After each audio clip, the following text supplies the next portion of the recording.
1934, still in its original condition and loving that.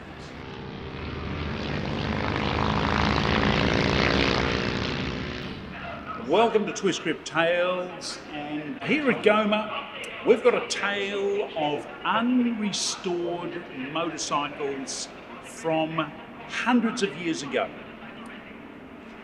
We've got great motorcycles to talk about. This one is a Crocker. Now I know what you're thinking, it's not a Crocker, it's a Crocker. Crocker and Bigsby were two American racers, and they decided to build their own racer, which was very, very successful. In fact, the road bike Crocker was a bit of a very special machine. They didn't make too many, but they were built to excite the rider to the point where if you've ridden a Crocker, you'd never want to ride any other machine. Sort of like a Cadillac of motorcycles. It was a big V-twin, but this is the 500cc Speedway machine. Now you might be thinking, Speedway, what's that all about? Well, let me tell you, if you're watching from overseas, Speedway started right here in Australia. That's right. What a sport, what an international phenomenon it became right through the late 20s and the 30s. It swept the world. From Australia, it was campaigned, the circus went to the UK and spread like COVID.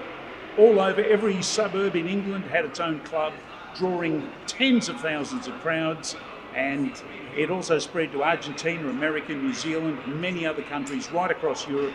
Big, big sport. Even today, world championships are held. So Crocker made this machine. Now you might be saying, I think I might have seen something like this before. Well, if you're thinking that this is similar to a JAP, John A. Prestwick of UK made very fast Speedway motorcycle engines. Many of those features are incorporated in this very fast machine. And why wouldn't you look to find advantages in what's already known as the very, very best? Now, Speedway incorporated lots of different motorcycles: Rudge, Douglas, Crocker, Harley Davidson, the Pea Shooter, and lots of marques, and of course the JAP. Many people produced engines to go and compete. This one is of 1934 vintage, and you might be saying it's a little bit dirty and grubby, and that's why I love this a lot. This is a 1934 unrestored. Look at this front wheel. Threadbare canvas, the original tyre from when it stopped racing. And who knows when that was? Maybe in the 50s, maybe before that. Maybe it was packed away as World War II came on. These machines, very, very beautiful in their original unrestored condition.